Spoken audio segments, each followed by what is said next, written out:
الله أكبر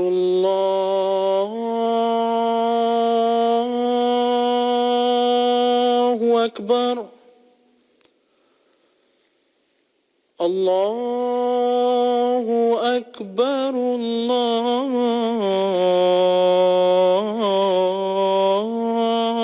أكبر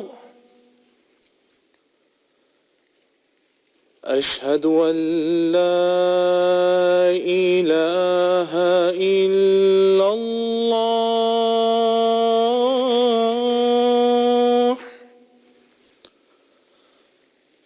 أشهد أن لا إله إلا الله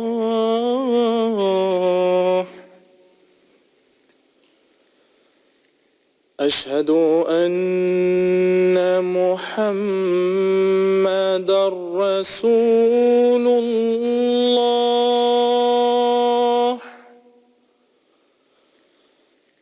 أشهد أن محمدًا رسول الله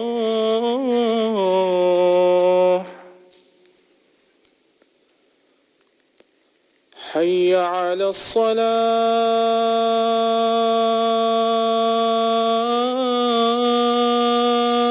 الصلاة حي على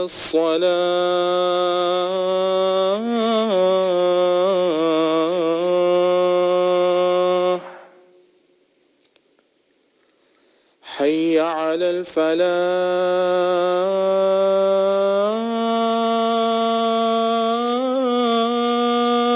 الفلاح حي على الفلاح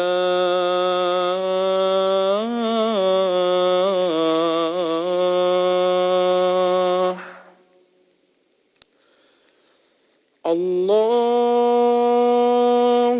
أكبر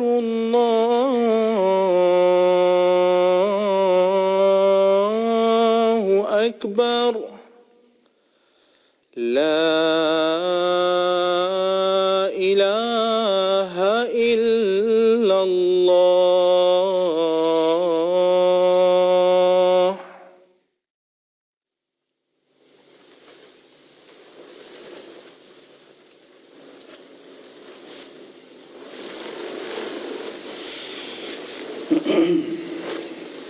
السلام علیکم ورحمۃ اللہ.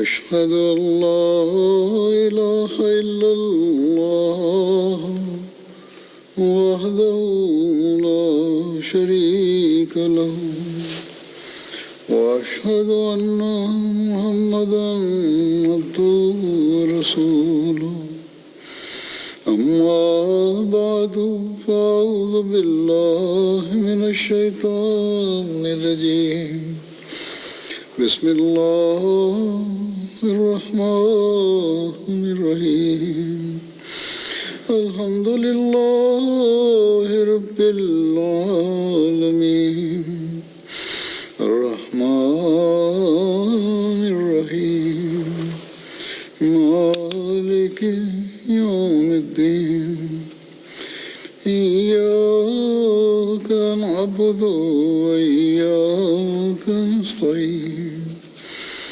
اهدنا الصراط المستقيم صراط الذين أنعمت عليهم غير المغضوب عليهم ولا الضالين.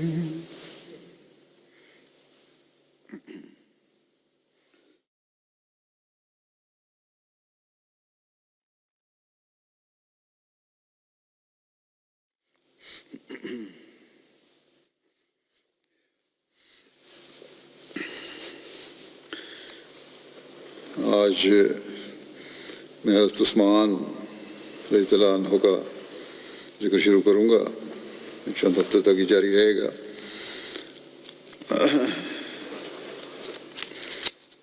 حضرت عثمان کے بارے میں پہلی بات یہ یاد رکھنی چاہیے کہ خود جنگ بدر میں شامل نہیں ہوئے تھے، البتہ ان 8 خوش نصیب صحابہ میں شامل تھے جنہیں نبی اکرم صلی اللہ علیہ وسلم نے جنگ بدر کے مال غنیمت میں حصہ دے کر جو ہے جنگ میں شامل ہونا ہی قرار دیا تھا۔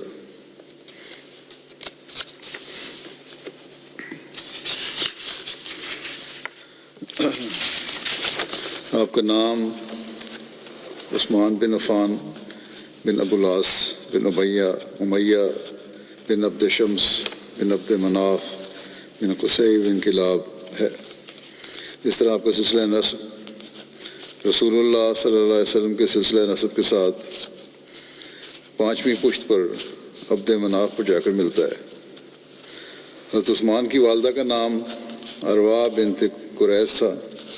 حضرت عثمان کی نانی ام حکیم بیضا بنت عبد المطلب تھیں جو نبی صلی اللہ علیہ وسلم کے والد حضرت عبداللہ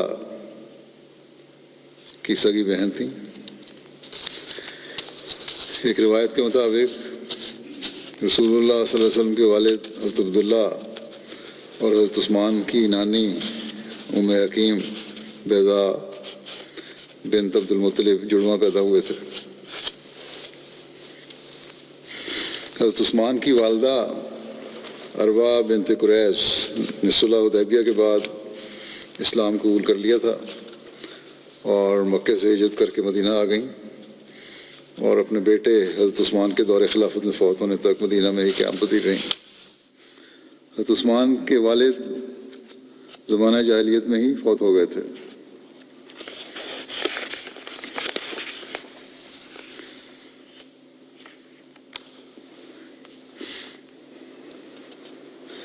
حضرت عثمان کی کنیت کے بارے میں کہا جاتا ہے کہ زمانہ جاہلیت میں حضرت عثمان کی کنیت ابو عمر تھی۔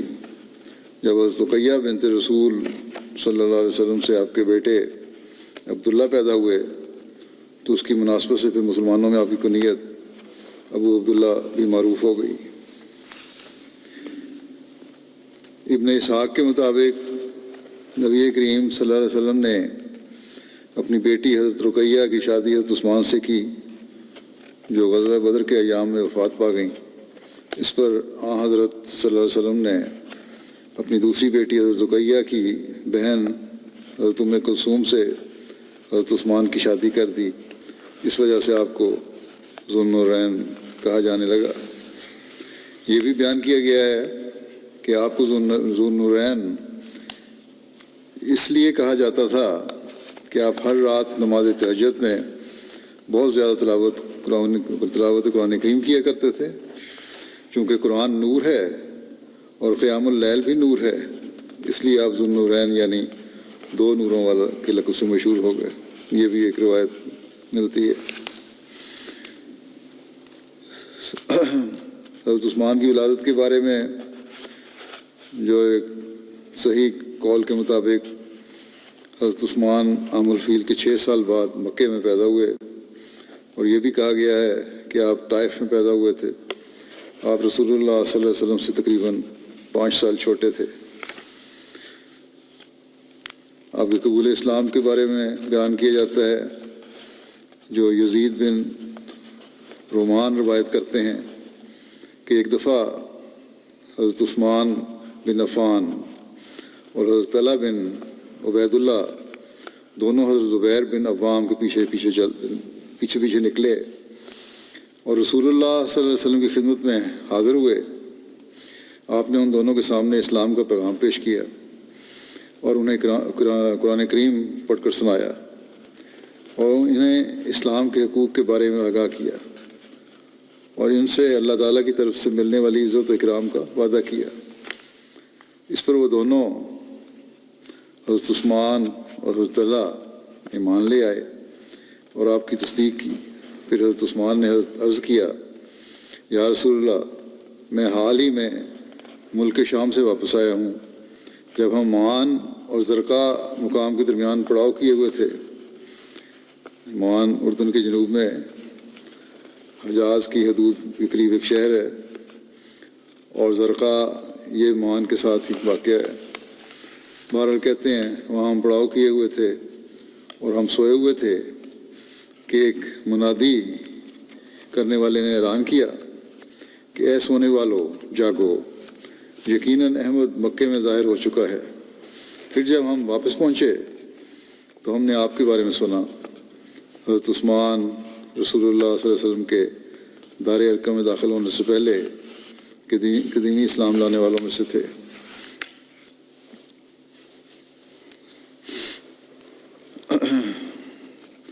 قبول اسلام کے بعد آپ پر ظلم بھی ہوئے۔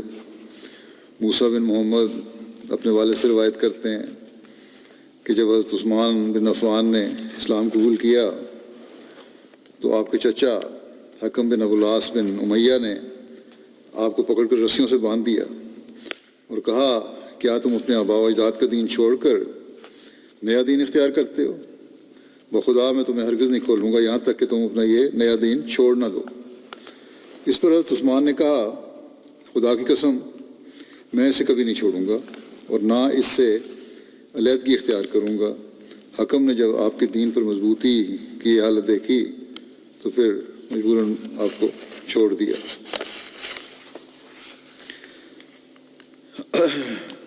حضرت رقیہ سے جو آپ کی شادی ہوئی اس کا واقعہ یوں بیان کیا جاتا ہے کہ حضرت صلی اللہ علیہ وسلم کی دعویٰ نبوت سے پہلے حضرت رقیہ کا رشتہ ابو لہب کے بیٹے عتبہ سے اور ان کی بہن حضرت ام کلثوم کا رشتہ عتبہ کے بھائی عتیبہ سے ہو چکا تھا۔ جب سورۃ المسد یعنی سورۃ اللہب نازل ہوئی تو ان کے باپ ابو لہب نے ان سے کہا کہ اگر تم دونوں محمد صلی اللہ علیہ وسلم کی بیٹیوں سے علیحدہ نہ ہوئے تو میرا تم سے کوئی تعلق نہیں ہوگا، یہ رشتے توڑ دو۔ اس پر ان دونوں نے رخصتی سے قبل ہی دونوں بہنوں کو طلاق دے دی۔ اس کے بعد حضرت عثمان بن عفان نے مکے میں ہی حضرت رقیہ سے شادی کر لی اور ان کے ساتھ حبشہ کی جانب ہجرت کی۔ حضرت رقیہ اور حضرت عثمان دونوں ہی خوبصورتی میں اپنی مثال آپ تھے، چنانچہ کہا جاتا ہے کہ آسن زوجین رآہما انسان رقیہ تو و زوجہا عثمان، سب سے خوبصورت جوڑا جو کسی انسان نے دیکھا ہو وہ حضرت رقیہ اور ان کے شوہر حضرت عثمان ہیں۔ عبد الرحمن بن عثمان قرشی سے روایت ہے کہ رسول اللہ صلی اللہ علیہ وسلم اپنی بیٹی کے گھر تشریف لائے۔ وہ اس وقت حضرت عثمان کا سرد ہو رہی تھیں۔ اس پر رسول اللہ صلی اللہ علیہ وسلم نے فرمایا بیٹی ابو عبداللہ کے ساتھ اچھا برتاؤ کرتی رہو، یقیناً یہ میرے صحابہ میں اخلاق کے لحاظ سے مجھ سے سب سے زیادہ مشابہ ہیں۔ ابن اسحاق کہتے ہیں کہ جب رسول اللہ صلی اللہ علیہ وسلم نے دیکھا ہجرت کے واقعہ کے بارے میں کہ جب رسول اللہ صلی اللہ علیہ وسلم نے دیکھا کہ آپ کے صحابہ کو جو آزمائش پہنچ رہی تھی اور اللہ تعالیٰ کے ساتھ مقام و مرتبہ کی وجہ سے اور اپنے چچا ابو طالب کی وجہ سے آپ عافیت میں تھے، اور یہ یعنی آپ صلی اللہ علیہ وسلم تو عافیت میں تھے، اور یہ کہ آپ صلی اللہ علیہ وسلم جس آزمائش میں وہ تھے اسے روکنے کی صحابہ جس آزمائش میں تھے اسے روکنے کی آپ کو قدرت اور طاقت نہیں رکھتے تھے۔ گو خود تو کچھ حد تک امن میں تھے، لیکن جو ظلم ہو رہے تھے صحابہ پر ان ظلموں کو روکنے کی آپ میں طاقت نہیں تھی۔ اس پر آپ نے ان سے فرمایا صحابہ سے کہ اگر تم حبشہ کی سرزمین کی طرف نکلو، وہاں ایک ایسا بادشاہ ہے جس کے ہاں کسی ایک پر ظلم نہیں کیا جاتا اور وہ سچائی کی سرزمین ہے، یہاں تک کہ اللہ تعالیٰ تمہیں اس آزمائش سے فراخی عطا فرما دے گا جس میں تم لوگ ہو۔ اس پر رسول اللہ صلی اللہ علیہ وسلم کے اصحاب فتنے کے خوف سے اور اپنے دین کے ذریعے اللہ تعالیٰ کی طرف فرار کے لیے اللہ تعالیٰ کی طرف فرار کے لیے حضرت صلی اللہ علیہ وسلم کے پاس سے حبشہ کی سرزمین کی طرف روانہ ہوئے۔ یہ اسلام میں ہونے والی پہلی ہجرت تھی۔ حبشہ کی طرف ہجرت کرنے والے صحابہ میں حضرت عثمان، اپنی زوجہ حضرت رقیہ بنت رسول اللہ صلی اللہ علیہ وسلم کے ساتھ شامل تھے۔ حضرت انس روایت کرتے ہیں کہ حضرت عثمان حبشہ کی طرف ہجرت کے لیے نکلے تو ان کے ساتھ حضرت رقیہ بنت رسول صلی اللہ علیہ وسلم بھی تھیں۔ نبی صلی اللہ علیہ وسلم تک ان کی خبر پہنچنے میں تاخیر ہو گئی، پتہ نہیں لگ رہا تھا ہجرت کی ہے، کہاں تک پہنچے، کیا حال ہے، تو آپ باہر نکل کر متعلق خبر کا انتظار کرتے رہتے۔ پھر ایک عورت آئی اور اس نے آپ کو ان کے بارے میں بتایا۔ اس پر نبی صلی اللہ علیہ وسلم نے فرمایا کہ حضرت لوط علیہ السلام کے بعد عثمان وہ پہلا شخص ہے جس نے اپنے اہل کے ساتھ اللہ تعالیٰ کی راہ میں ہجرت کی ہے۔ حضرت سعد بیان کرتے ہیں کہ جب حضرت عثمان بن عفان نے ارض حبشہ کی طرف ہجرت کا ارادہ کیا تو رسول اللہ صلی اللہ علیہ وسلم نے انہیں فرمایا کہ رقیہ کو بھی ہمراہ لے جاؤ، میرا خیال ہے کہ تم میں سے ایک اپنے ساتھی کا حوصلہ بڑھاتا رہے گا، یعنی دونوں ہوں گے تو ایک دوسرے کا حوصلہ بڑھاتے رہو گے۔ پھر رسول اللہ صلی اللہ علیہ وسلم نے حضرت اسماء بنت ابو بکر کو فرمایا کہ جاؤ اور ان دونوں کی خبر لاؤ کہ چلے گئے ہیں، کہاں تک پہنچے ہیں، کیا حالات ہیں باہر کے۔ حضرت اسماء جب واپس آئیں تو حضرت ابو بکر بھی رسول اللہ صلی اللہ علیہ وسلم کے پاس موجود تھے۔ انہوں نے بتایا کہ حضرت عثمان ایک خچر پر پالان ڈال کر حضرت رقیہ کو اس پر بٹھا کر سمندر کی طرف نکل گئے ہیں۔ اس پر رسول اللہ صلی اللہ علیہ وسلم نے فرمایا، اے ابو بکر، حضرت لوط اور حضرت ابراہیم کے بعد یہ دونوں ہجرت کرنے والوں میں سب سے پہلے ہجرت کرنے والے ہیں۔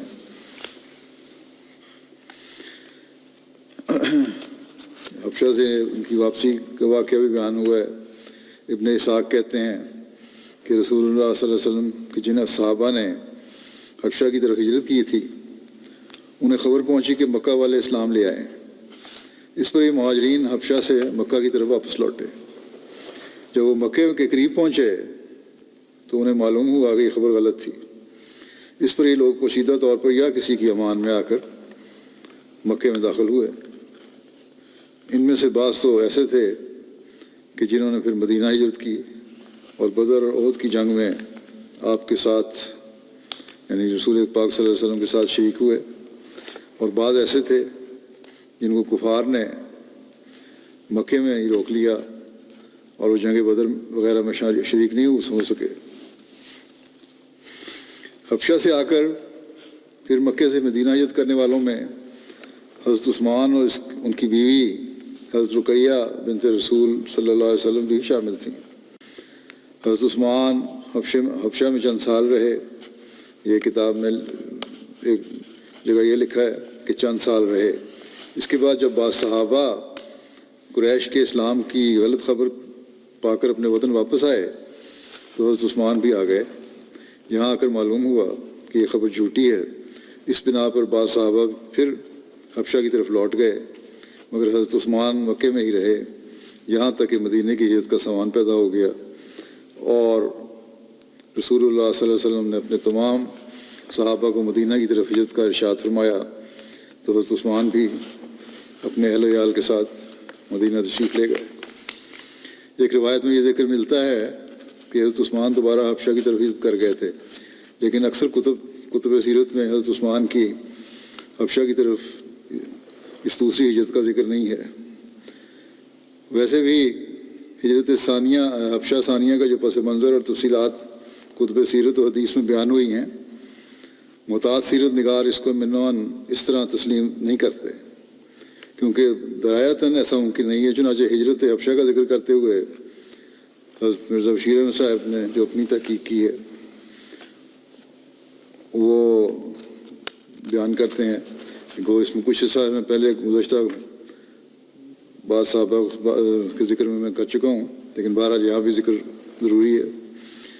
مرزا بشیر احمد صاحب کی تحقیق یہ ہے کہ جب مسلمانوں کی تکلیف انتہا کو پہنچ گئی اور قریش اپنے اظہار رسانی میں ترقی کرتے گئے تو حضرت صلی اللہ علیہ وسلم نے مسلمانوں سے فرمایا کہ وہ حبشہ کی طرف ہجرت کر جائیں، اور فرمایا کہ حبشہ کا بادشاہ عادل اور انصاف پسند ہے، اس کی حکومت میں کسی پر ظلم نہیں ہوتا۔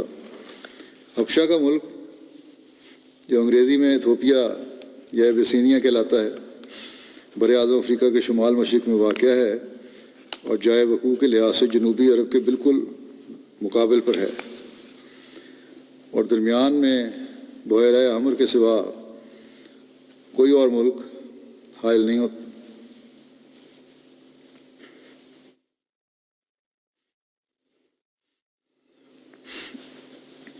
اس زمانے میں حبشہ میں ایک مضبوط عیسائی حکومت قائم تھی اور وہاں کا بادشاہ نجاشی کہلاتا تھا، بلکہ اب تک بھی وہاں کا حکمران اسی نام سے پکارا جاتا ہے جب جمشید احمد نے لکھا۔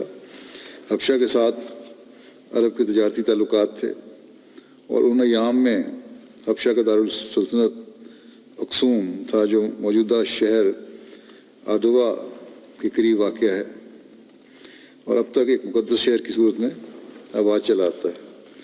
اکسوم ان دنوں میں ایک بڑی طاقتور حکومت کا مرکز تھا اور اس وقت کے نجاشی کا ذاتی نام اسہمہ تھا، جو ایک عادل، بیدار مغز اور مضبوط بادشاہ تھا۔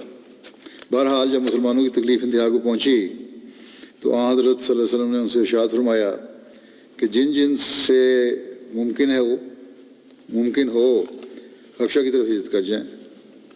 چنانچہ آن حضرت صلی اللہ علیہ وسلم کے فرمانے پر ماہ رجب 590 میں 11 مرد اور 4 عورتوں نے حبشہ کی طرف ہجرت کی۔ ان میں سے زیادہ معروف کے نام یہ ہیں: حضرت عثمان بن عفان اور ان کی زوجہ رقیہ بنت رسول اللہ صلی اللہ علیہ وسلم، عبد الرحمن بن عوف، زبیر بن عوام، ابو حذیفہ بن عتبہ، عثمان بن مظعون، مصعب بن عمیر، ابو سلمہ بن عبد الاسد اور ان کی زوجہ ام سلمہ۔ یہ شیرین صاحب لکھتے ہیں کہ یہ ایک عجیب بات ہے کہ ان ابتدائی مہاجرین میں زیادہ تعداد ان لوگوں کی تھی جو قریش کے طاقتور قبائل سے تعلق رکھتے تھے، اور کمزور لوگ کم نظر آتے ہیں، جس سے 2 باتوں کو پتہ چلتا ہے۔ اول یہ کہ طاقتور قبائل سے تعلق رکھنے والے لوگ بھی قریش کے مظالم سے محفوظ نہ تھے۔ دوسرا یہ کہ کمزور لوگ مثلاً غلام وغیرہ اس وقت ایسی کمزوری اور بے بسی کی حالت میں تھے کہ ہجرت کی بھی طاقت نہیں رکھتے تھے۔ جب یہ مہاجرین جنوب کی طرف سفر کرتے ہوئے شعیبہ پہنچے، جو اس زمانے میں عرب کی ایک بندرگاہ تھی، تو اللہ تعالیٰ کا ایسا فضل ہوا کہ ان کو ایک تجارتی جہاز مل گیا جو حبشہ کی طرف روانہ ہونے کو تیار کھڑا تھا۔ چنانچہ یہ سب امن سے اس میں سوار ہو گئے اور جہاز روانہ ہو گیا۔ قریش مکہ کو ان کی ہجرت کا علم ہوا تو سخت برہم ہوئے کہ یہ شکار مفت ہاتھ سے نکل گیا۔ چنانچہ انہوں نے ان مہاجرین کا پیچھا کیا، مگر جب ان کے آدمی ساحل پر پہنچے تو جہاز روانہ ہو چکا تھا، اس لیے خائب و خاسر واپس لوٹے۔ حبشہ پہنچ کر مسلمانوں کو نہایت امن کی زندگی نصیب ہوئی اور خدا کر کے قریش کے مظالم سے چھٹکارا ملا۔ لیکن جیسا کہ بعض مورخین نے بیان کیا ہے، ابھی ان مہاجرین کو حبشہ میں گئے زیادہ عرصہ نہیں گزرا تھا کہ اٹھتی ہوئی افواہ ان تک پہنچی کہ تمام قریش مسلمان ہو گئے ہیں، مکے میں اب بالکل امن و امان ہے۔ اس خبر کا یہ نتیجہ ہوا کہ اکثر مہاجرین بلا سوچے سمجھے واپس آ گئے۔ جب یہ لوگ مکہ کے پاس پہنچے تو معلوم ہوا کہ یہ خبر غلط تھی۔ اب ان کے لیے بڑی مصیبت کا سامنا تھا۔ بالآخر بعض تو راستہ میں سے ہی واپس لوٹ گئے اور بعض چھپ کر یا کسی ذی اثر اور طاقتور شخص کی حمایت میں ہو کر مکے میں آ گئے۔ یہ شوال 590 کا واقعہ ہے، یعنی آغاز ہجرت اور مہاجرین کی واپسی کے درمیان صرف 2.5-3 ماہ کا فاصلہ ہے۔ گو حقیقتاً یہ افواہ بالکل جھوٹی اور بے بنیاد تھی جو مہاجرین حبشہ کو واپس لانے اور ان کو تکلیف میں ڈالنے کی غرض سے قریش نے مشہور کر دی ہوگی، بلکہ زیادہ غور سے دیکھا جائے تو اس افواہ اور مہاجرین کی واپسی کا قصہ ہی بے بنیاد نظر آتا ہے۔ لیکن اگر اسے صحیح سمجھا جائے تو ممکن ہے کہ اس کی تہہ میں وہ واقعہ ہو جو بعض احادیث میں بیان ہوا ہے۔ اگر اس طرح دیکھا جائے بعضوں کی جو روایت ہے کہ عثمان چند سال ٹھہرے، تو وہ روایت پھر غلط نکلتی ہے اگر اس کو صحیح مانا جائے۔ اور اگر اس کو غلط سمجھا جائے تو پھر 3 مہینے بعد 4 مہینے بعد واپس آ گئے. لیکن بہرحال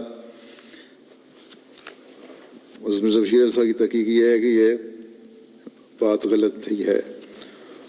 وہ لکھتے ہیں اگر اسے صحیح سمجھا جائے تو ممکن ہے کہ اس کی تہ میں وہ واقعہ ہو جو بعض احادیث میں بیان ہوا ہے، اور وہ جیسا کہ بخاری میں آتا ہے یہ ہے کہ ایک دفعہ حضرت صلی اللہ علیہ وسلم نے صحن کعبہ میں سورہ نجم کی آیات تلاوت فرمائیں.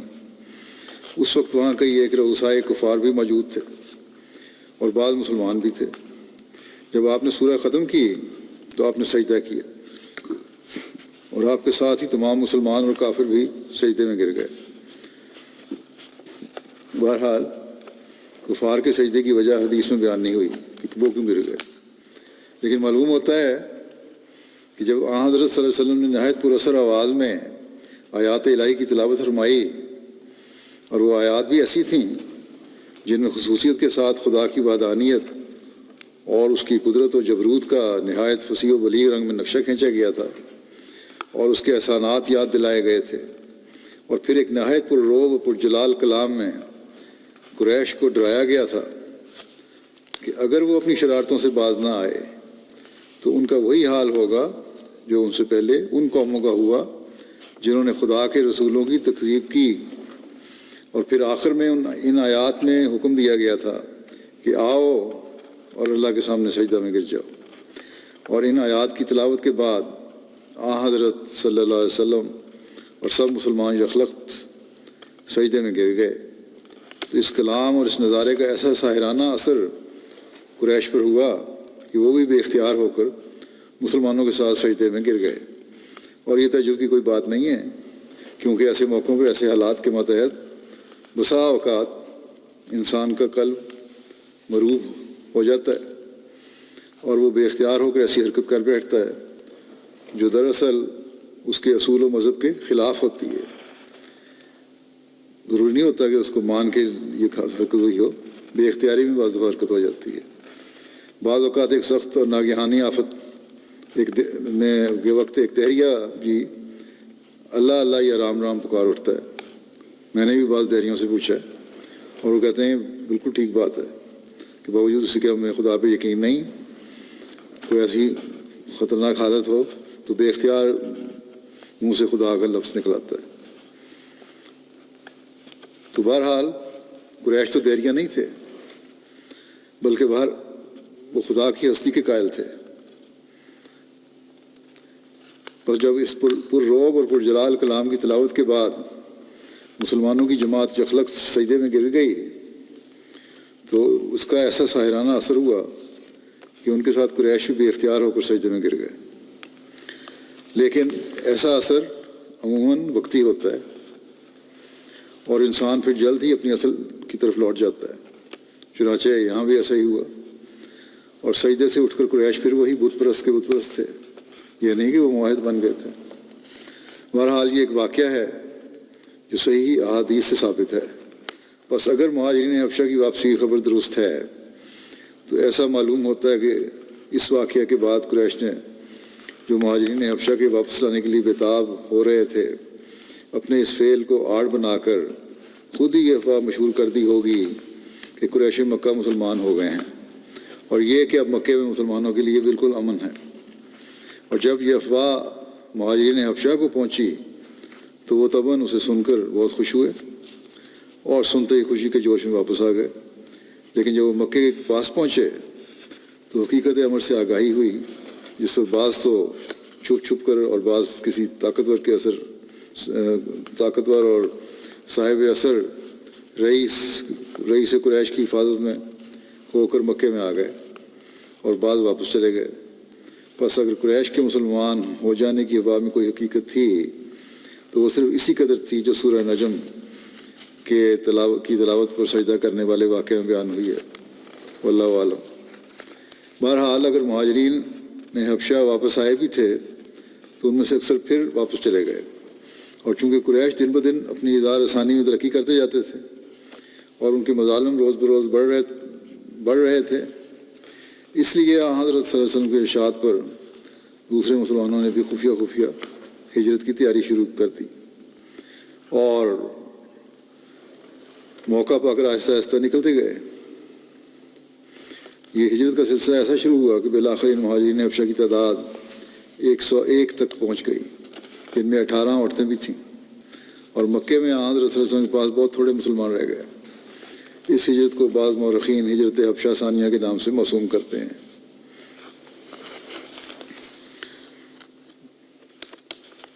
پھر حضرت شیر احمد صاحب اپنا ایک تجزیہ بیان کرتے ہوئے بیان فرماتے ہیں کہ ایک اور بات ہے جو اس صفا اور مہاجرین کی واپسی کے قصے کو سرے سے ہی مشتبہ کر دیتی ہے، اور وہ یہ کہ تاریخ میں ہجرت حبشہ کے آغاز کی تاریخ رجب 5 نوی اور سجدے کی تاریخ رمضان 5 نوی بیان ہوئی ہے، اور پھر تاریخ میں ہی یہ بات بیان ہوئی ہے کہ اس افواہ کے نتیجے میں مہاجرین حبشہ کی واپسی شوال 5 نوی میں ہوئی تھی۔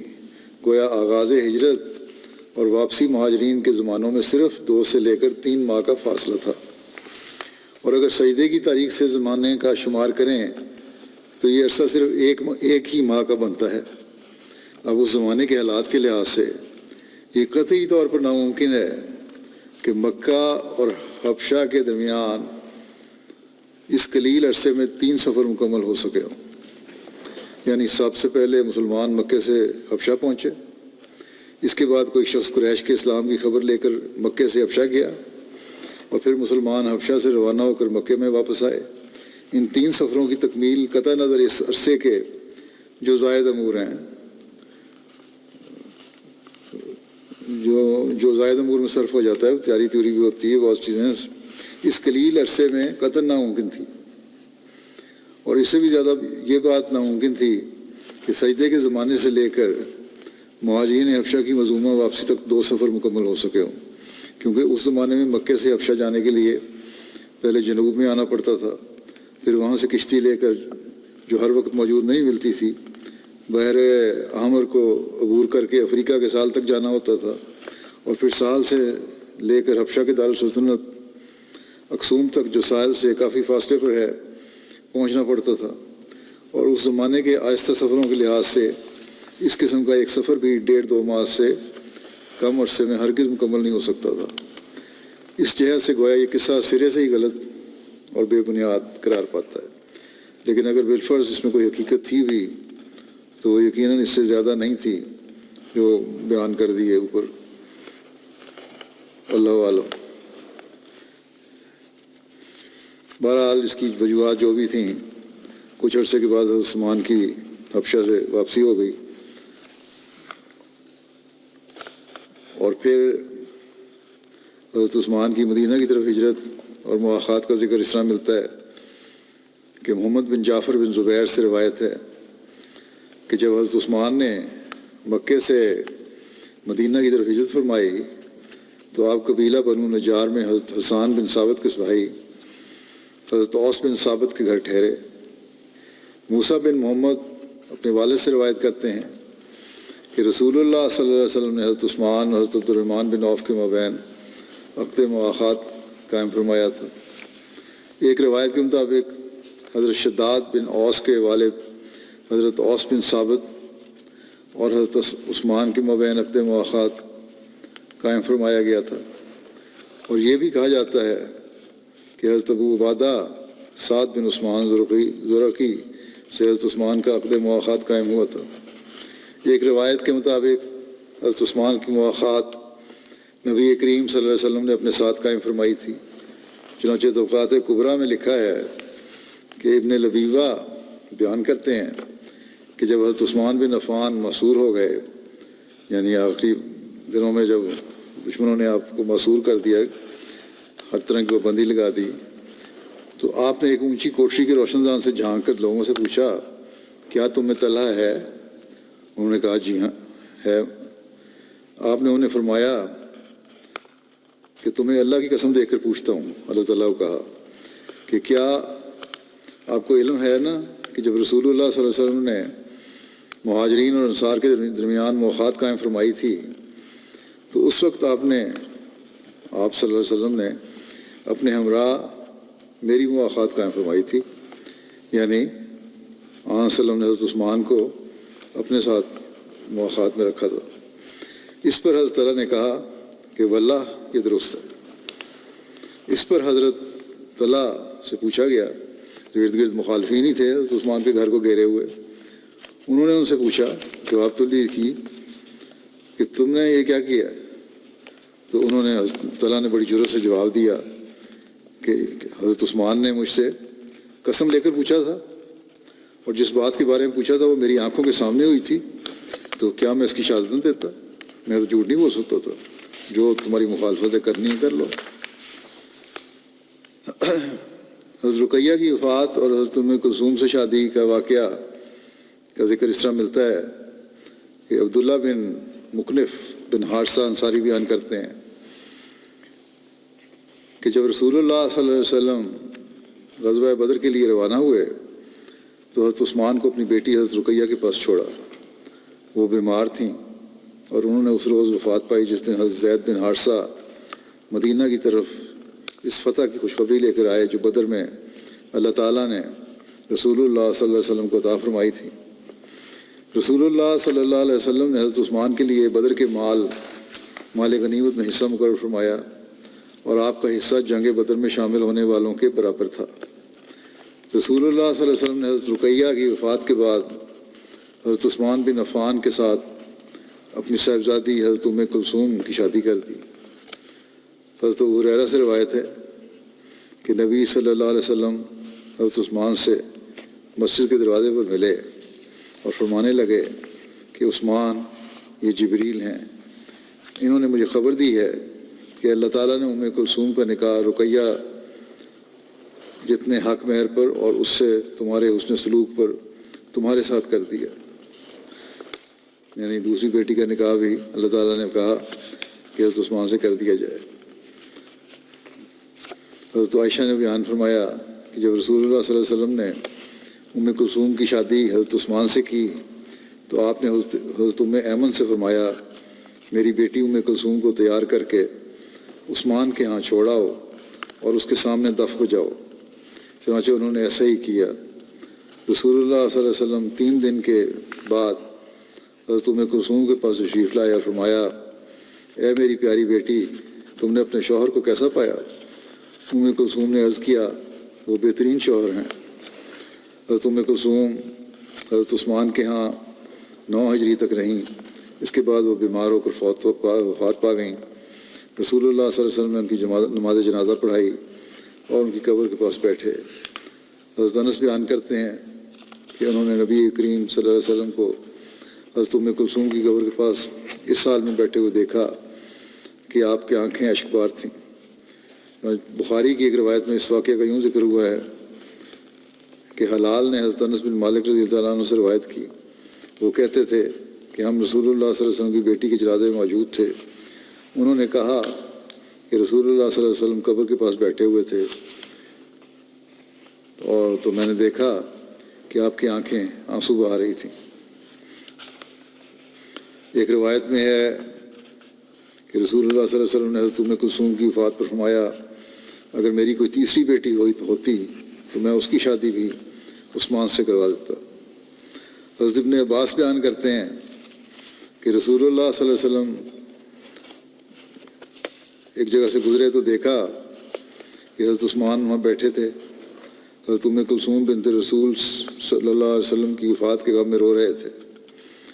راوی کہتے ہیں کہ آپ صلی اللہ علیہ وسلم کے ہمراہ آپ کے دونوں ساتھی یعنی حضرت ابوبکر اور حضرت عمر بھی تھے۔ رسول اللہ صلی اللہ علیہ وسلم نے پوچھا، اے عثمان، تم کس وجہ سے رو رہے ہو؟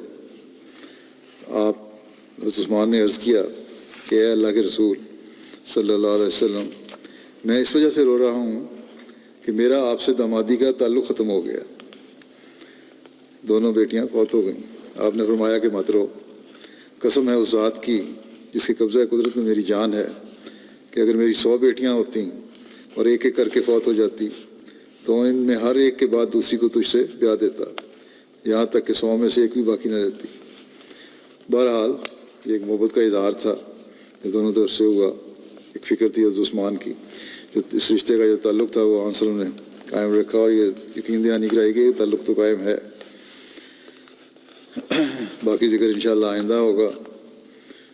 جیسا کہ میں ہر جمعے میں تاریخ کر رہا ہوں توجہ دلا رہا ہوں دعاؤں کی طرف. پاکستان کے لوگوں کے لیے، احمدیوں کے لیے دعائیں کرتے رہیں. مخالفین تو اپنی طرف سے اپنے لوم میں دائرہ تنگ کر رہے ہیں، لیکن ان کو نہیں پتہ کہ ایک بالا ہستی بھی ہے، خدا تعالیٰ بھی ہے، جس کی تقدیر بھی چل رہی ہے، اور اس کا دائرہ بھی ان کے اوپر تنگ ہو رہا ہے. اور وہ دائرہ جب تنگ ہوتا ہے تو پھر اس سے کوئی فرار نہیں ہو سکتی. اللہ تعالیٰ ان لوگوں کو عقل دے اور یہ لوگ ابھی بھی عقل سے کام لیں، انصاف سے کام لیں، اور بلا وجہ کی ظلم اور تعدی سے باز آئے. اسی طرح الجزائر کے لوگوں کے لیے بھی دعا کریں، ایمان سلامت رہے ان کا. اسی طرح بعض اور جگہوں پر بھی احمدیوں کی مخالفت کافی زیادہ ہو رہی ہے. اللہ تعالیٰ ہر جگہ ہر احمدی کو ہر لحاظ سے محفوظ رکھے. نمازوں کے بعد میں کچھ جنازے پڑھاؤں گا، جنازے غائب، ان کا ذکر بھی یہاں کر دیتا ہوں. پہلا ذکر ہے گورنر مولانا سلطان محمود انور صاحب، سابق ناظر اصلاح ارشاد مرکزیہ اور اصلاح ارشاد ناظر خدمت درویشاں بھی تھے، اور ناظر اصلاح ارشاد رشتہ ناطہ بھی رہے. 11 جنوری کو روا میں تقریباً 88 سال کی عمر میں ان کی وفات ہو گئی. انا للہ و انا الیہ راجعون. یہ ان کے والد کا نام چودھری محمد الدین تھا اور والدہ کا نام رحمت بی بی تھا. ان کے والد نے 1928 میں حضرت خلیفہ ثانی کی ہاتھ پہ بیعت کی تھی اور احمدیت میں داخل ہوئے تھے. حضرت مولانا سلطان محمود انور صاحب آپ کے اکلوتے بیٹے تھے. مولانا سلطان محمود انور صاحب نے مڈل تک تعلیم حاصل کرنے کے بعد ریل میں وقف کر کے 1946 میں مدرسہ احمدیہ قادیان میں داخلہ لے لیا. پاکستان بننے کے بعد احمد نگر میں جامعہ احمدیہ میں چلے گئے، جہاں سے 1952 میں مولوی فاضل کا امتحان دیا اور اپریل 1956 میں جامعہ احمدیہ سے شاہد کی ڈگری حاصل کی.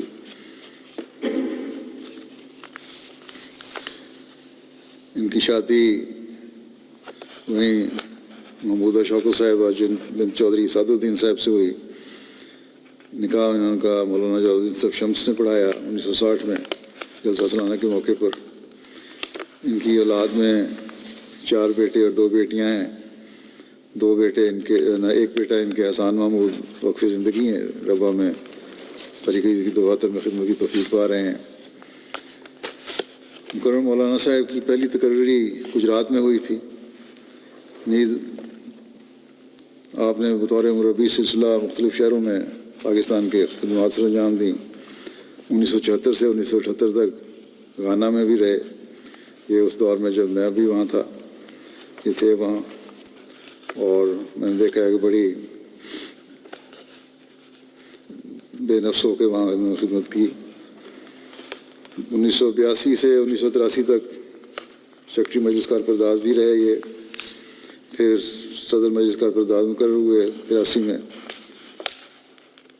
1983 سے 98 تک ناظر اصلاح ارشاد مرکزیہ رہے. پھر اس کے بعد 2011 تک ناظر خدمت درویشاں رہے.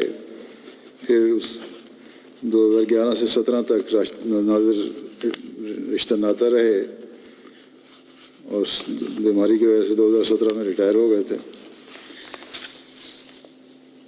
ان کو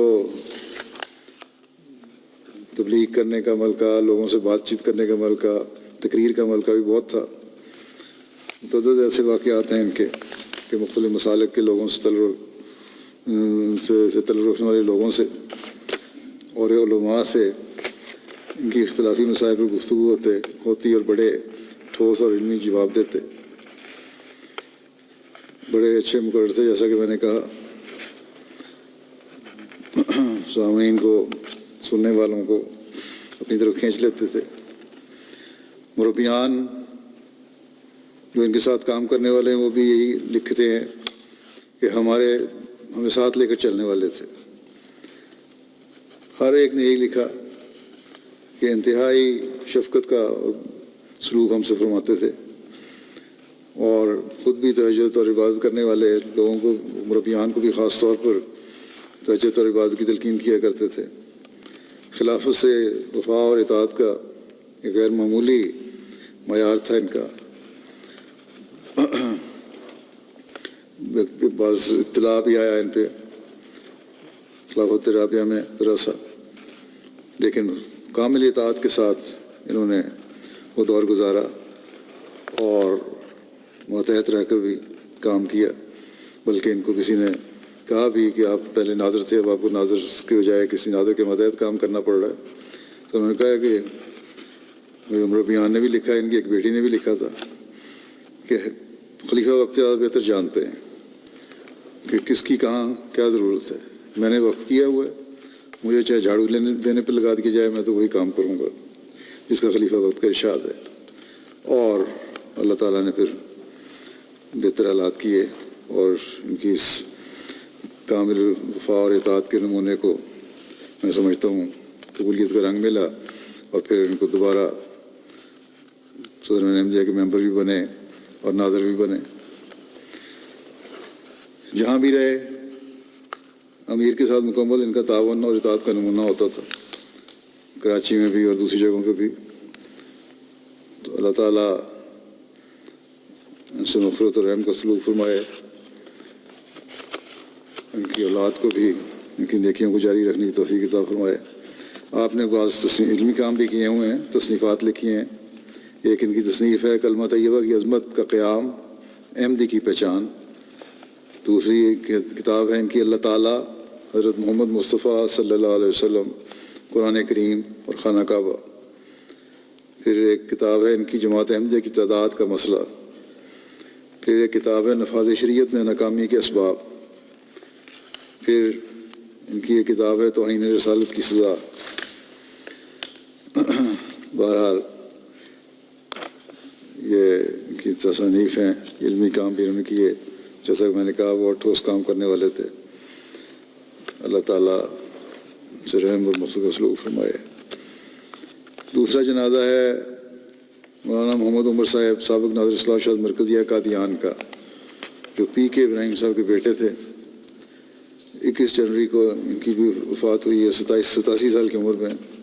انا للہ و انا الیہ راجعون۔ مرحوم کا تعلق کیرالہ سے تھا۔ ان کے والد ابراہیم کٹی صاحب تھے جو جماعت کے سخت مخالفین اور معاندین میں سے تھے۔ ان کے مولانا صاحب کی ولادت سے 10 سال پہلے موصوف تجارت کے سلسلے میں ان کے والد تجارت کے سلسلے میں بمبئی گئے۔ ان دنوں بمبئی میں کافی احمدی تجارت کرتے تھے۔ بمبئی میں مالابار کے ہی بعض احمدیوں نے ان کی احمدیوں سے ان کی ملاقات ہوئی اور عقائد احمدیت کے متعلق تبادلہ خیال ہوا، اور 1924 میں جب حضرت خلیفہ ثانی بمبئی تشریف لے گئے، اس وقت حضور کے دست مبارک پر موصوف کو بیعت کر کے سلسلہ میں داخل ہونے کا شرف حاصل ہوا۔ بعد ازاں ان کو قادیان میں بھی زیارت کی توفیق ملی۔ مولانا عمر صاحب 1954 میں قادیان آئے، جبکہ تقسیم ملک کے بعد مدرسہ احمدیہ کا سر نو اجرا ہو چکا تھا۔ 1955 میں مدرسہ میں داخل ہوئے اور 1961 میں مدرسہ احمدیہ اور پنجاب یونیورسٹی سے مولوی فاضل کا امتحان پاس کرنے کے بعد 1 سال تک مدرسہ میں پڑھاتے رہے۔ طالب علمی کے زمانے میں حضرت مسیح علیہ السلام کے صحابی حضرت بھائی عبدالرحمٰن صاحب قادیانی کے خواہش پر مرحوم کو تقریباً 1 سال تک روزانہ صبح ان کے گھر جا کے قرآن کریم سنانے کی توفیق ملی۔ 1962 سے میدان تبلیغ میں خدمت کا سلسلہ شروع کیا۔ ہندوستان کے بڑے بڑے شہروں میں کام کیا اور بڑے کامیاب مبلغ کے طور پر خدمت جاتے رہے۔ تبلیغی جلسوں میں ان کی تقاریر ہوتی تھیں، مناظرہ یادگیر میں شرکت کی، اور حضرت مسیح رابع رحمہ اللہ کی خصوصی رہنمائی میں کوئمبٹور کے تاریخی مناظرہ جو کہ مسلسل 9 دن تک جاری رہا، اور جس میں مولانا دوست صاحب شاہد اور مرکزی اور نمائندے حافظ مظفر صاحب بھی گئے ہوئے تھے۔ خاص طور پہ ان کے ساتھ انہوں نے بہت اہم کام کیا۔ حضرت مسیح رابع نے ان کے ایک جگہ ان کے کام کو سراہتے ہوئے اپنے خطبے میں فرمایا تھا کہ بعض جماعتیں ہیں جہاں ایک ہی آدمی ہے جو فوری طور پر اکیلا سارا بوجھ اٹھاتا ہے اور تراجم کر کے پھر ان کو کثرت سے شائع کرتا ہے، یعنی خطبات کا ترجمہ کر کے فوری طور پر. اور ایسی جماعتوں میں خدا تعالیٰ کے فضل سے معیار ترقی پر ہے، کیونکہ ان کو فوری خلیفہ وقت کا خطبہ مل جاتا ہے. اور اس شمالی جماعت کو پتہ لگ گیا کہ کیا ہو رہا ہے. ساؤتھ انڈیا میں ہماری ایسی جماعت جو اردو نہیں سمجھتی، جماعتیں جو اردو نہیں سمجھتی، وہاں ہمارے مولوی محمد عمر صاحب مبلغ سلسلہ ہیں، ان کو خدا تعالیٰ نے اس بات کا جنون دیا ہوا ہے. ادھر آواز کان تک پہنچی، ادھر فوری طور پر اس کے ترجمے کیے اور فوری طور پر ساری جماعتوں تک پہنچا دیے. تو بڑی محنت سے یہ کام کیا کرتے تھے. تقریباً 1 سال تک فلسطین میں بھی خدمت کی سعادت ان کو حاصل ہوئی.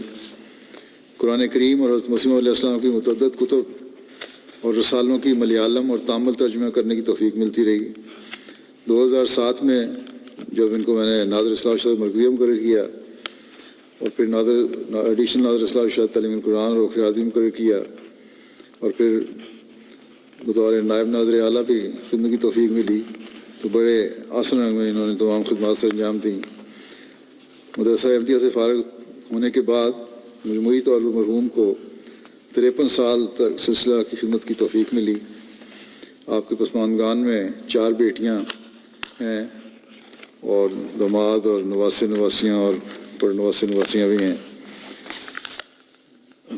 جب جنون تھا ان کو جماعت کی خدمت کا، جب فیملی کے ساتھ بھی ذاتی سفر پہ جایا کرتے تھے تو سفر کے دوران بھی اب جماعتی کاموں اور خصوصاً ترجمہ وغیرہ کے کاموں میں مشغول رہتے تھے. سری لنکا کے نیشنل صدر صاحب نے لکھتے ہیں کہ سری لنکا جماعت کی تاریخ احمدیت میں حسینی دور ہمیشہ محفوظ رہے گا جب حضرت خلیفۃ مسیح ثالث کی بابرکت قیادت میں مولانا صاحب کی پہلی تشریف آوری مرکزی مبلغ کے طور پر اللہ تعالیٰ کے فضل کے ساتھ 1978 میں ہوئی تھی. تو غیر معمولی طور پر جماعت کے اندر نئے روحانی جوش کے ساتھ اصلاح اور پاک تبدیلی نظر آنے لگی اور مولانا مرحوم کی وہاں گراں قدر خدمات ہیں.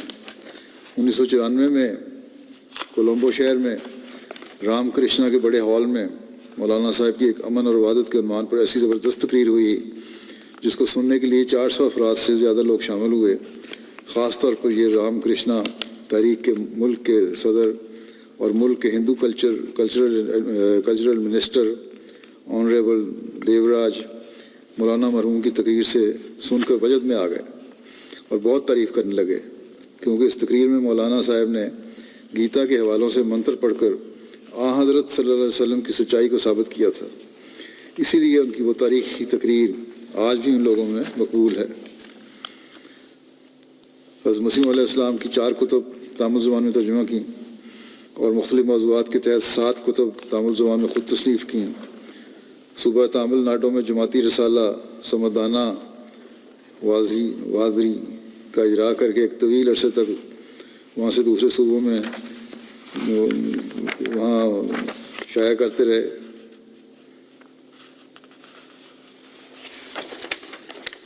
اللہ تعالیٰ مرحوم سے مخلوط رحم کو سلوک فرمائے، درجات بلند کرے.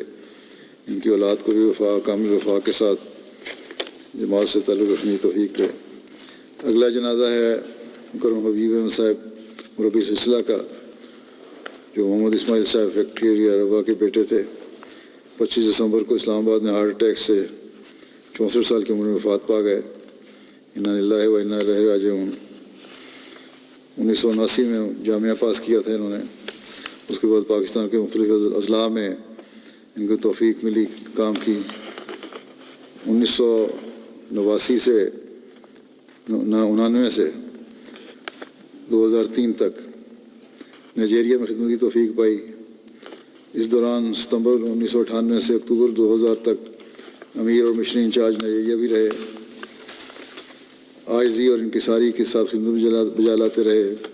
دفتری امور کے علاوہ محلہ کے تربیتی امور میں بھی بڑے آسن رنگ میں کام کرتے تھے. پسماندگان میں اہلیہ کے علاوہ 3 بیٹیاں اور 2 بیٹے شامل ہیں. اللہ تعالیٰ ان سے مغفرت و رحم کو سلوک فرمائے اور ان کی اولاد کو بھی وفات سے جماعت سے تعلق قائم رکھنے کی توفیق عطا فرمائے. اگلا جنازہ ہے مکرم بدر الرحمان صاحب کا، جو کچھ عرصے سے کارکن وکالت مال یو کے تھے۔ 3 جنوری کو بقضاء الہی وفات پا گئے، انا للہ و انا الیہ راجعون۔ نہایت مخلص اور محنتی کارکن تھے۔ 1944 میں امرتسر میں پیدا ہوئے، پیدائشی احمدی تھے۔ ان کو خدام الاحمدیہ جب اپنی سروس کر رہے تھے تو قائد ضلع کوئٹہ کی خدمت کی توفیق ملی۔ پھر انصار اللہ بلوچستان کے ناظم بھی رہے۔ ان پہ 1986 میں ایک جماعتی کیس بھی ہوا جس کے تحت یہ اسیر رائے مولا بھی رہے، اور 1995 سے 99 تک وکالت مال اول روا میں خدمت سر انجام دی۔ یہاں لندن آ گئے تو رکین پریس میں، اور پھر 17 سال وکالت مال ایڈیشنل وکالت مال لندن میں ان کو خدمت کی توفیق ملی۔ اللہ تعالیٰ ان سے مغفرت و رحم کا سلوک فرمائے۔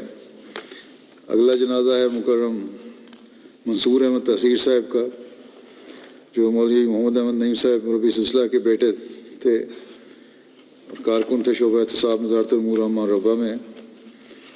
یہاں لندن اپنے بیٹے کے پاس آئے ہوئے تھے کہ 30 دسمبر کو 70 سال کی عمر میں بقضاء الہی وفات پا گئے، انا للہ و انا الیہ راجعون۔ آپ نے زندگی تقریباً 25 سال خدمت دین کے لیے جماعتی کارکن کی حیثیت سے مختلف دفاتر میں خدمت کی توفیق پائی۔ نہایت درجہ ملنسار، دیندار اور شفیق انسان تھے۔ خلافت کے ساتھ والہانہ محبت کرنے والے تھے، دوسروں کو بھی اس کی تلقین کرتے رہتے تھے۔ تامر اور بردباری سے معاملات کو حل کرتے تھے۔ عموماً جو پیچیدہ معاملات ہوتے تھے وہ آپ کے سپرد کیے جاتے تھے، اور بعض اوقات فریقین غصے اور طیش کے جذبات سے مغلوب ہو کر دفتر آتے تھے، لیکن آپ کی محبت اور پیار سے ان کی جذبات اور غصے کو اپنے کنٹرول کر لیتے تھے اور معاملہ یہ حل کر دیا کرتے تھے۔ جماعتی خدمت کا اس قدر جذبہ تھا کہ ان کی اہلیہ نے لکھا ہے کہ آپ کی بیٹی ڈاکٹر فاریہ منصور کی دعوت ولیمہ تھی۔ اس روز یہ صبح تیار ہو کے دفتر کے لیے نکلنے لگے تو اہلیہ نے کہا کہ شادی والا گھر ہے، آج تو چھٹی کر لیں۔ انہوں نے جواب دیا کہ دعوت کا وقت 2 بجے ہے، وقت ضائع کرنے کی ضرورت ہے، میں سے دفتر جا رہا ہوں، اس وقت آ جاؤں گا۔ افسران بالا کے ساتھ عزت و احترام سے پیش آتے۔ اگر کسی معاملہ میں اختلاف رائے ہوتی تو ادب کے تقاضوں کو ملحوظ رکھتے اور ہمیشہ اپنی رائے پیش کرتے۔ پسماندگان میں ان کی اہلیہ رخشندہ صاحبہ، 2 بیٹے اور 2 بیٹیاں شامل ہیں۔ اللہ تعالیٰ ان سے مغفرت و رحم کا سلوک فرمائے۔ بچپن سے میں ان کو جانتا ہوں، میرے ساتھ پڑھا کرتے تھے یہ۔ ہمیشہ میں نے دیکھا ہے ان میں بڑی شرافت تھی اور ہنسنا اور مذاق کرنے والی طبیعت، کبھی غصہ نہیں آنا، کبھی لڑائی نہیں کرنی، اور وہی بات پھر ان میں آخر تک رہی، جس کا وجہ سے پھر یہ لوگوں میں صلح اور صفائی کرانے میں بھی اہم کردار ادا کرتے رہے۔ اگلا جنازہ ہے ذکر ہے ڈاکٹر ایدی ابراہیم موانگا صاحب تنزانیہ کا، جو 9 دسمبر کو 73 سال کی عمر میں وفات پا گئے، انا للہ و انا الیہ راجعون۔ میڈیکل کے شعبہ میں مکریرے یونیورسٹی یوگنڈا میں داخلہ حاصل کیا، اور اللہ کے فضل سے ایسٹ افریقہ کے پہلے لوکل احمدی ڈاکٹر ہونے کا اعزاز بھی حاصل کیا۔ ڈاکٹر صاحب نے اپنی جوانی میں ہی بیعت کرنے کی سعادت حاصل کی۔ اسکول کے زمانہ سے ہی مذہبی امور کی تقریبات میں شامل ہوتے تھے۔ نام نہاد اسلامی اسکالرز کی طرف سے جماعت احمدیہ پر بے پناہ اعتراضات کی وجہ سے ان کے دل میں جماعت کے بارے میں جاننے کا شوق پیدا ہوا۔ اسی زمانے میں ان کی ملاقات مبلغ سلسلہ شیخ ابو طالب ساندھی صاحب سے ہوئی، جو ان کے رشتہ دار بھی تھے۔ جب ان سے ان اعتراضات کے بارے میں بات چیت ہوئی تو شیخ صاحب نے تفصیلی طور پر نہ صرف ان من گھڑت اعتراضات کے جواب سے آگاہ کیا، بلکہ انہیں جماعت احمدیہ کی طرف سے شائع کردہ سواحیلی ترجمہ القرآن اور دیگر کتب بھی دکھائیں۔ ان کتب کا مطالعہ کرنے کے بعد ڈاکٹر صاحب نے بیعت کر لی۔ اللہ کے فضل سے انہوں نے اپنے عہد بیعت کو آخری دم تک نبھایا۔ ہر وقت ہر طبقے کے لوگوں کو اسلام اور احمدیت کا پیغام پہنچانے میں لگے رہتے۔ تبلیغ کے لیے ان کے دل میں ایک جوش تھا، جس کی وجہ سے احمدیوں اور غیر احمدیوں میں خاص طور پر جانے جاتے تھے۔ اکثر اپنے بیگ میں جماعتی کتب اور رسائل اٹھا کر بازار میں لے جاتے اور بیچا کرتے تھے۔ آپ کو لوگوں نے پوچھا کہ ڈاکٹر ہیں، یہاں کتابیں بیچ رہے ہیں، تو بڑے خوشگوار لہجے میں جواب دیا کرتے تھے کہ جب میں ہسپتال میں ہوتا ہوں تو جسم کا علاج کرتا ہوں، جبکہ اس وقت میں روح کا علاج کر رہا ہوں۔ ان دونوں چیزوں کو نہ علیحدہ کیا جا سکتا ہے اور نہ ہی ان میں سے کسی ایک کو نظر انداز کرنا چاہیے۔ خلافت سے بے پناہ محبت اور عقیدت کا تعلق تھا۔ بچوں کی اسلامی طریق پر پرورش کی، تعلیم و تربیت کی طرف خاص توجہ دی، نیز گھر پر بچوں کے ساتھ نماز باجماعت کا اہتمام بھی کرتے تھے۔ گھر پر ایک لائبریری بھی بنائی ہوئی تھی جس میں دیگر علوم کی کتب کے ساتھ ساتھ جماعتی کتب بھی رکھی ہوئی تھیں۔ اپنی اولاد کی احمدیت یعنی حقیقی اسلام پر قائم رہنے کے بارے میں خود بھی دعا کرتے اور دوسروں کو بھی کہتے رہتے تھے۔ جماعت کے ساتھ جڑے ہوئے تھے۔ ان کے تمام بچے بھی نظام جماعت کے ساتھ جڑے ہوئے ہیں اور اپنے والد کی طرح نیک طبیعت رکھنے والے ہیں۔ اللہ تعالیٰ ان کو ہمیشہ جوڑا رکھے اور ان کی والد کی دعائیں اور نیک خواہشات پوری کرنے والے ہوں، اور ڈاکٹر صاحب کو مغفرت الرحم کا سلوک فرمائے، اللہ تعالیٰ درجات بلند کرے۔ اگلا ذکر ہے سغرا بیگم صاحبہ، جو اہلیہ ہیں دین محمد صاحب ننگلی درویش قادیان۔ یہ 6 جنوری کو 85 سال کی عمر میں ان کی وفات ہوئی۔ انا للہ و انا الیہ راجعون۔ آپ حضرت مسیح علیہ السلام کے صحابی حضرت حکیم محمد رمضان صاحب رضی اللہ عنہ کی بیٹی تھیں۔ صوم و صلات کی پابند، باقاعدگی سے نماز تہجد ادا کرنے والی، مہمان نواز، صابر و شاکر، محنتی، ہمدرد اور بہت سی خوبیوں کی مالک ایک نیک خاتون تھیں۔ خلافت سے بے انتہا محبت کا تعلق تھا۔ کئی سال تک لجنہ محلہ میں بطور سیکرٹری خدمت خلق کی توفیق ملی۔ مرحومہ موسیہ تھیں۔ عثمان خان میں 2 بیٹے اور 2 بیٹیاں شامل ہیں۔ ایک بیٹے کو ان کے 40 سال تک خدمت کی توفیق ملی، بشیر الدین صاحب کو۔ دوسرے بیٹے منیر الدین جس وقت نظام تعمیرات میں قادیان میں خدمت بجا لا رہے ہیں۔ اللہ تعالیٰ مرحومہ سے مغفرت اور رحم کا سلوک فرمائے، ان کی اولاد کو بھی ان کی نیکیوں پر چلنے کی توفیق عطا فرمائے۔ اگلا ذکر ہے مکرم چودھری کرامت اللہ صاحب، جو 26 دسمبر کو 95 سال کی عمر میں وفات پا گئے۔ انا للہ و انا الیہ راجعون۔ مرحوم حضرت مسیح علیہ السلام کے صحابی حضرت چودھری شاہ دین صاحب گٹیالیاں کے پوتے تھے، جنہوں نے حضرت مسیح علیہ السلام کی سیالکوٹ آمد البیت کی سعادت حاصل کی تھی۔ مرحوم شریف النفس، بے لوث، محبت کرنے والے، غریب پرور اور ضرورت مندوں کا خیال رکھنے والے، ہر حال میں خدا تعالیٰ کا شکر ادا کرنے والے ایک مخلص انسان تھے۔ ان کے بیٹے سہیل صاحب لکھتے ہیں کہ مہمان نوازی کا بس نمایاں تھا ان میں، اور اس کا اظہار خصوصی طور پر اس وقت ہوتا تھا جب واقفین زندگی جماعتی دوروں کے سلسلے میں بدین سندھ تشریف لایا کرتے تھے۔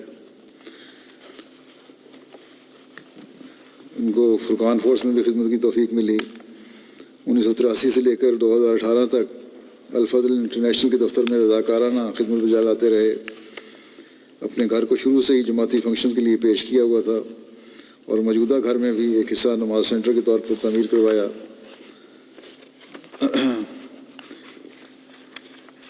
آپ کی بیٹیاں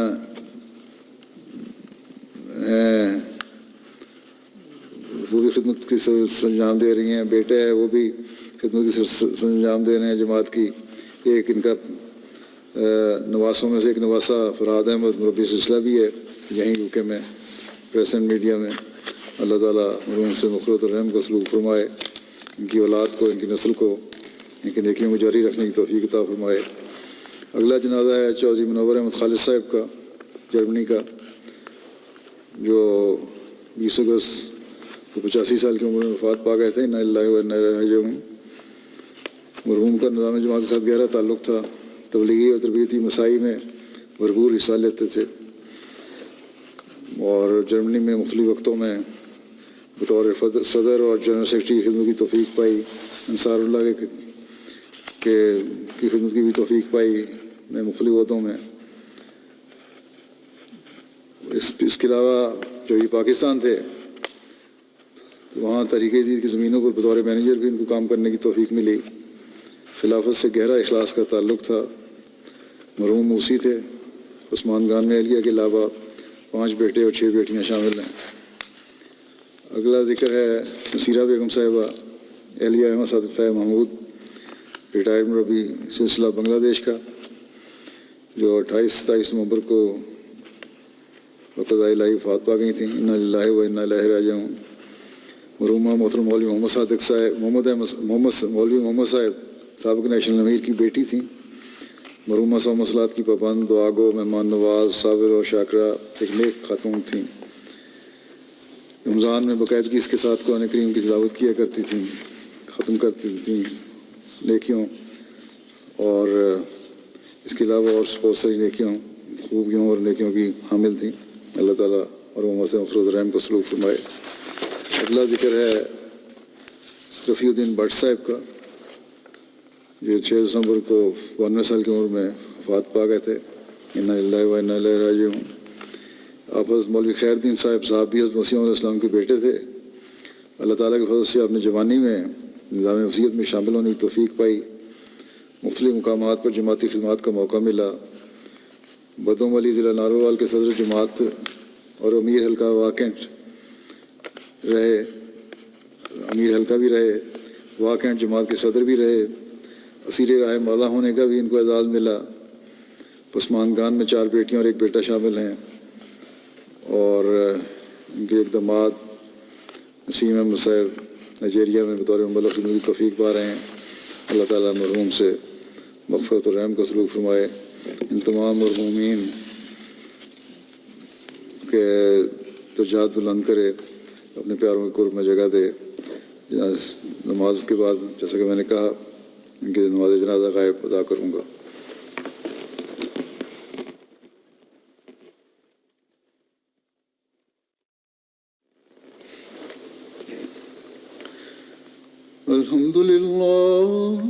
الحمد للہ نحمده ونستعینه ونستغفره ونؤمن به ونتوکل علیہ ونعوذ باللہ من شرور انفسنا ومن سیئات اعمالنا من يهده الله فلا مضل له ومن يضلل فلا هادي له ونشهد أن لا إله إلا الله ونشهد أن محمدا عبده ورسوله.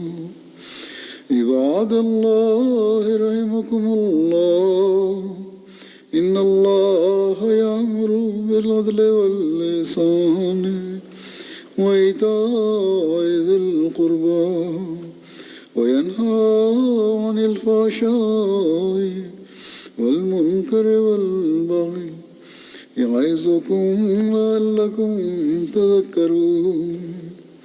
اذكروا الله يذكركم وادعوه يستجب لكم ولذكر الله أكبر.